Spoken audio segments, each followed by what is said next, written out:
Okay, good morning, everybody. It's first day of term after the recess, and we're going to start with a story that we think really matters enormously. As everyone knows, there is a growing perception in the country that we're living in a state of two-tier policing and two-tier justice. And when you see convicted criminals being released, in many cases after only 40% of their sentences, and already quite staggering reoffending rates, whilst people get very, very stiff prison sentences for saying beastly things on social media, millions of people are scratching their heads.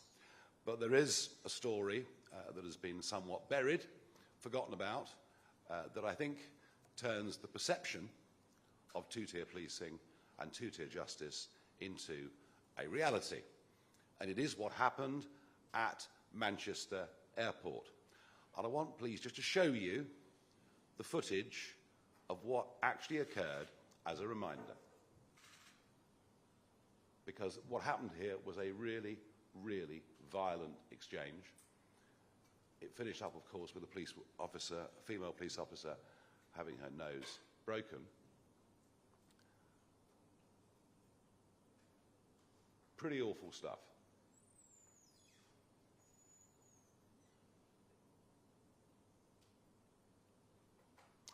And yet, the only footage you saw was what happened subsequently when the police officers did manage to get control of the situation. There was huge criticism that a police officer had used his feet. But these are armed police officers, and the rules of engagement are very, very simple. If you're carrying a gun, you do not engage an assailant or somebody potentially dangerous with the other hand for fear of losing control of the gun. All of that was lost. But what's happened in the intervening period? Well, nothing is the answer, and we think we know the answer. We think we know the reasons why this happened, and I'm going to hand over to Richard Tice, who's going to go through this in more detail, give you some evidence that as yet has not been uncovered, and tell you the action that we intend quite shortly to take. Richard.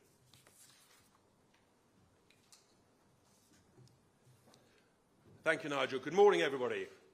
So you saw the footage there of that shocking assault on police officers way back on the 23rd of July, some 11 weeks ago.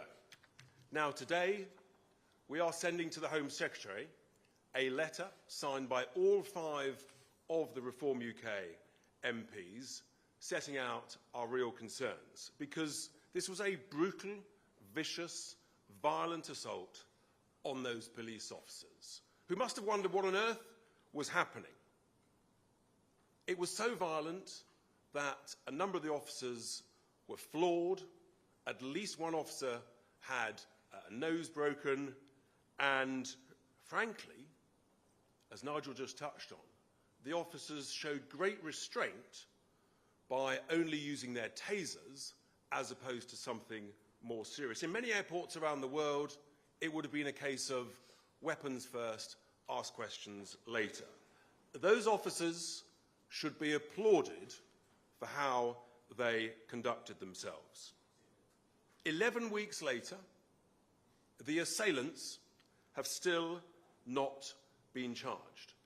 Just think about that. I mean, we've got the video evidence. What more evidence can there be? And yet we've seen actually a clear example where just 2 weeks after this incident, when regrettably other police officers were assaulted, they were arrested, charged, convicted and jailed in very, very short order, a matter of days. And that's what actually I think the public want: prompt, fair justice. So you have to ask yourself, why, Home Secretary, is this situation different? Why are these assailants being treated differently to other assailants, other assaults on police officers? It's the same offence. There is no difference. Now, what actually happened, of course, was that when the footage came out, it actually came out through social media a day later, and it showed the back end of the incident. It didn't show the whole footage. So what was allowed to permeate through the country was that this was police brutality, that this was racism, that this was appalling, and a terrible sense of misinformation. We've heard a lot about misinformation. Misinformation was allowed to permeate through society and through the country. It wasn't until the Saturday, 4 days later, that the whole of that footage emerged through a leak. Not through official sources, but through a leak. And then everybody suddenly realised, as I realised when I saw the first footage, because I looked at the fact that 2 tasers had been deployed, that actually this was a vicious, violent assault. Just put yourselves in the mind of, if you'd seen the whole of that footage day one, within a couple of hours of the incident, you would have said, vicious assault, the police officers did well conducting themselves and apprehending the assailants. Now this is what we've learnt from our sources. It turns out that someone very senior in the Greater Manchester Police, possibly higher, but we think right at the top of Greater Manchester Police, made a deliberate decision to withhold the full footage shortly after the incident. I repeat, my question is, why was that footage withheld? If it had been released, we would not be where we are. That is absolutely extraordinary. So you've got a situation where the IOPC, the Independent Office for Police Conduct, launched their investigation into the conduct of the officers before the Crown Prosecution Service launched their investigation into the assailants. Here we are 11 weeks later, and this investigation by the IOPC is ongoing, still going on. In fact, extraordinarily, they're now investigating who leaked the footage. That if the officials had released that footage immediately, we wouldn't be where we are. I understand over 500 people had access to that footage, and whoever did leak that footage, frankly, has done a great service to the national public interest.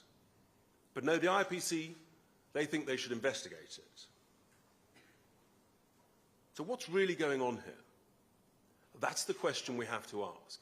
We have a genuine concern that actually the CPS are withholding charging these assailants until the IOPC have concluded their investigation. And if the IOPC find any fault in the conduct of the officers, then that will give the CPS reason not to charge the assailants. Just think about that. Just think about the effect that might have on the morale of serving police officers up and down the country, thinking, hang on, I carry out my duty, but I may be left in it, I may be dumped on by the IOPC, and I won't be backed up.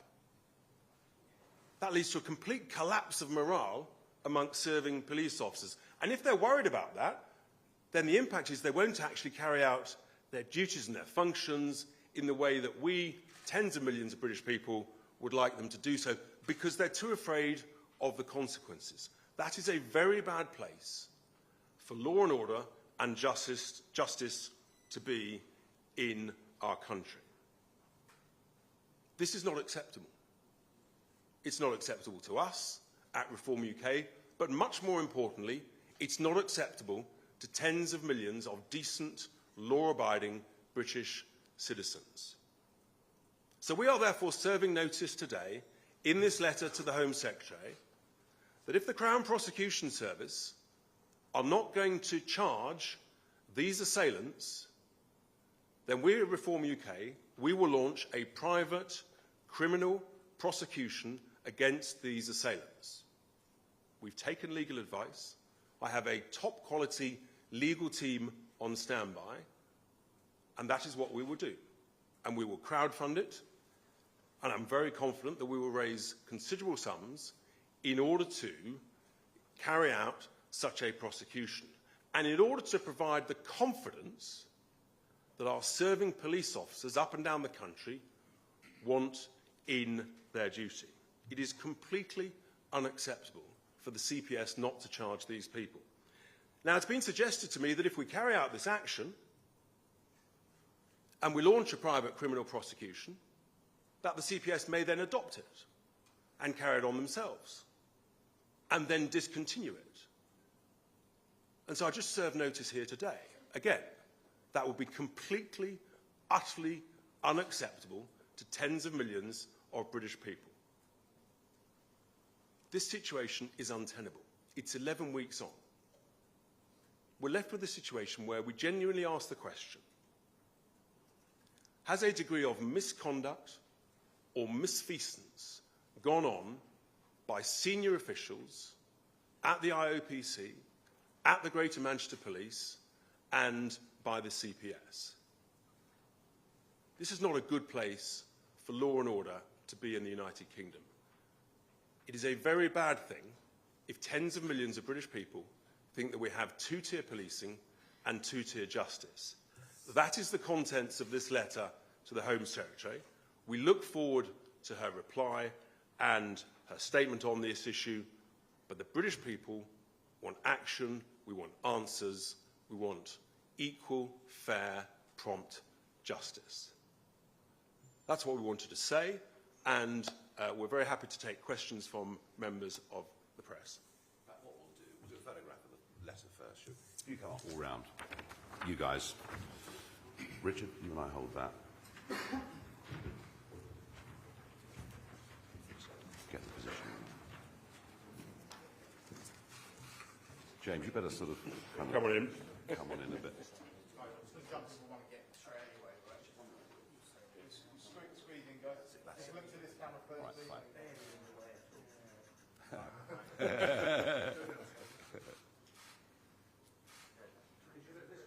Certainly. We'll work round from left to right. How about that? Okay. There we go. Slowly but surely. 1, 2, 3, down for 4, up for 5, 6, 7, up there, 8, guy with the blue top, 9 behind, 10 with the hat, 11. I think we've done that. All good? Very good. Right on. One more for you. A little bit of video. All right, okay. Great stuff. Thank you. Right, okay. Richard, you stay with me.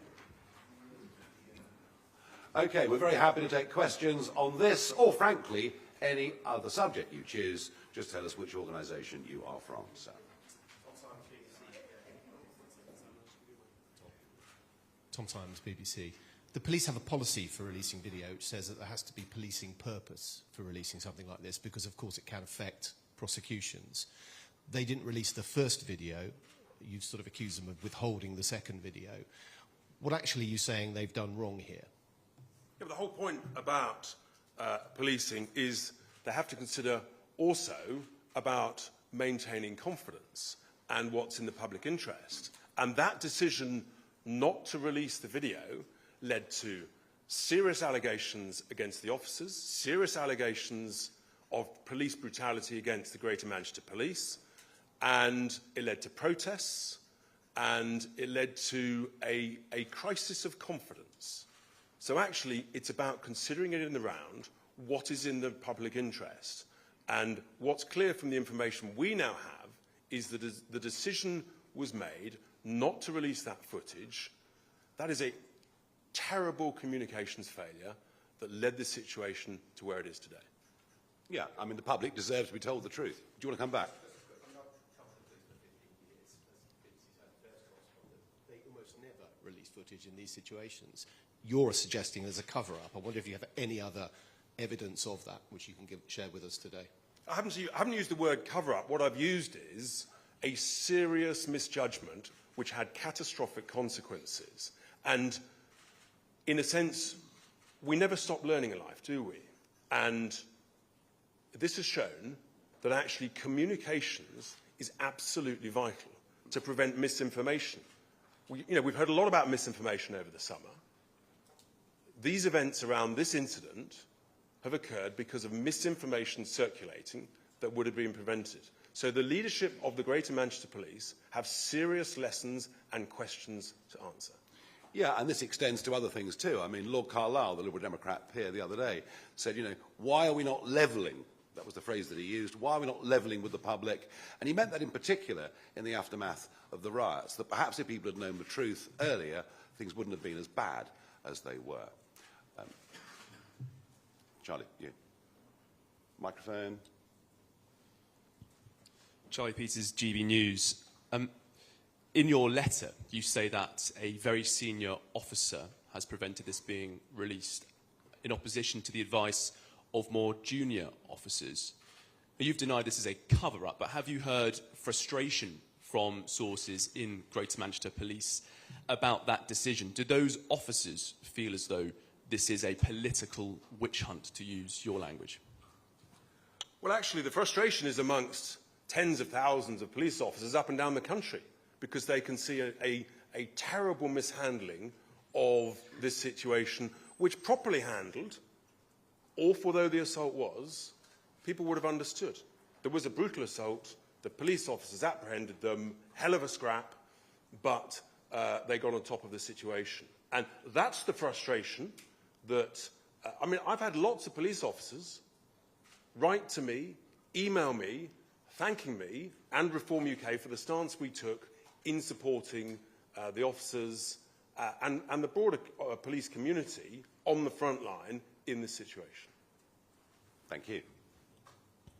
Thank you very much. Jack Elson from The Sun. Can I just be crystal clear? The allegations you make against Greater Manchester Police not releasing this video, are you saying that this is cock-up, or are you saying this is conspiracy? And in the letter, you also say, for some reason, Manchester Airport assailants are being given special, different treatment. What do you believe those some reasons are? Why do you think they're being treated differently? Well, just on the second point, I don't know. I don't think anybody knows, frankly, but it's clearly different. You cannot have anything more different, a greater example, frankly, that any of us could ever imagine in our lives, frankly, than this situation happening so quickly between the 23rd of July and just a couple of weeks later. Look, I'm not saying it's a cover-up. I haven't said that. What I've said is that it was a catastrophic decision, and someone made that decision. And frankly, in all the public sector, we've got to be prepared to hold our hands up, to learn when things go wrong, and to admit it and do better. And that's the point. You can't just keep sort of pretending nothing's gone wrong, because in that situation, the consequences of this have been terrible. And 11 weeks later, you've got the video evidence within a matter of days. How can we get to 11 weeks later? And it's this lack of confidence in the performance of different elements of the public sector. This is one very, very important one. Very good. We have Aaron, one there. Thank you. Martin Beckford, Daily Mail. You'll know that IOPC investigations sometimes take years. How long will you give the authorities until you launch this private prosecution? Thank you. A great question. Definitely not years. Seriously, how long do you need? The footage is 29 seconds. The answer is not long. Not long, but we're not going to specify exactly.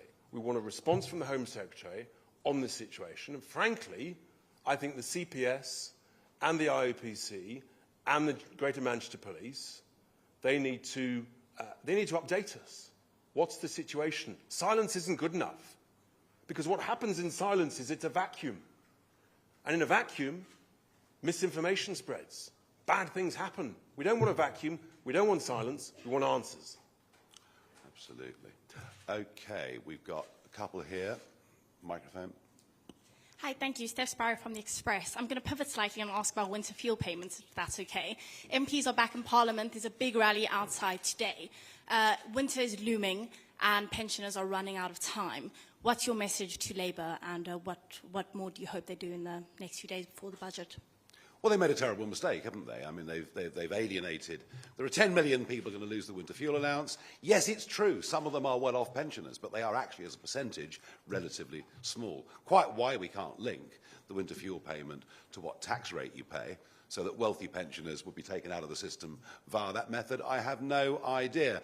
And it's worth remembering that we are paying, our pensioners, all of us, including our manufacturers, we have the most expensive energy prices in the world. Our electricity prices are 74% higher than America's, 33% higher than our next-door neighbours in France.